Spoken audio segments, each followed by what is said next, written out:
Hi family, ತುಂಬಾ ಜನ ನನಗೆ ಮೆಸೇಜ್ ಮಾಡಿಬಿಟ್ಟು ಮಕ್ಕಳಿಗೆ ಕಫ ಆಗಿದೆ ಏನು ಮಾಡೋದು ಅಂತ ಕೇಳ್ತಾ ಇರ್ತಾರೆ. ನಾನು ಹೀಗೆ ಮಾಡೋದು, ಬಟ್ ಇದನ್ನ ನೀವು ಕಂಪಲ್ಸರಿ ಮಾಡಲೇಬೇಕು ಅಂತ ಎಲ್ಲ ನಾನು ಸಜೆಸ್ಟ್ ಮಾಡ್ತಾ ಇಲ್ಲ. ನಾನು ಏನು ಮಾಡ್ತೀನಿ ಅಂತ ನಿಮ್ಮ ಜೊತೆ ಶೇರ್ ಮಾಡ್ಕೊತಾ ಇದ್ದೀನಿ ಅಷ್ಟೇ. ಇದನ್ನ ಕುಪ್ಪೆ ಸೊಪ್ಪು ಅಂತ ಹೇಳ್ತಾರೆ, ನೋಡ್ಕೊಳ್ಳಿ. ಎಲ್ಲ ಕಡೆ ಸಿಗತ್ತೆ ಏನೋ ಗೊತ್ತಿಲ್ಲ, ಬಟ್ ನಮ್ಮ ಅಮ್ಮ ಮನೆ ಹತ್ರ ಸಿಗತ್ತೆ. ಇದನ್ನ ತಗೊಂಡು ಬಂದು ಚೆನ್ನಾಗಿ ವಾಶ್ ಮಾಡಿಬಿಟ್ಟು ಈ ಥರ ಸ್ಕ್ವೀಸ್ ಮಾಡಿದ್ರೆ ನಿಮಗೆ ರಸ ಸಿಗತ್ತೆ. ಆ ರಸನ ಕಲೆಕ್ಟ್ ಮಾಡ್ಕೋಬೇಕಾಗತ್ತೆ. ಆಮೇಲೆ ಇದ್ರ ಜೊತೆಗೆ ಬ್ರೆಸ್ಟ್ ಮಿಲ್ಕ್ ಕೂಡ ಮಿಕ್ಸ್ ಮಾಡಬೇಕಾಗತ್ತೆ. ಅದ್ರ ಜೊತೆಗೆ ಒಂದು ಕಬ್ಬಣನ ಚೆನ್ನಾಗಿ ವಾಶ್ ಮಾಡಿಬಿಟ್ಟು ಈ ತರ ಬಿಸಿ ಮಾಡಿ, ಸ್ವಲ್ಪ ಬಿಸಿ ಇರುವಾಗ್ಲೇನೆ ಆ ರಸ ಏನ್ ತಗೊಂಡಿರ್ತೀವಲ್ಲ ಅದ್ರೊಳಗಡೆ ಇಡ್ಬೇಕಾಗತ್ತೆ. ಅವಾಗ ಸ್ವಲ್ಪ ಚಟಪಟ ಅಂತ ಹೇಳುತ್ತೆ.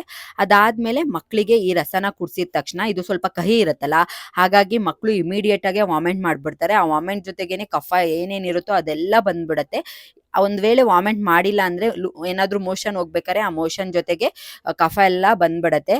ಇದನ್ನ ನಾನು ನಮ್ಮ ಮಕ್ಳಿಗೆ, ಇಬ್ರು ಮಕ್ಳಿಗೂ ಮಾಡ್ತೀನಿ. ತುಂಬಾ ಚೆನ್ನಾಗಿ ವರ್ಕ್ ಆಗುತ್ತೆ ಅಂಡ್ ಇಮಿಡಿಯೇಟ್ ಆಗಿ ಕೂಡ ಕಫ ಎಲ್ಲ ಕಮ್ಮಿ ಆಗತ್ತೆ.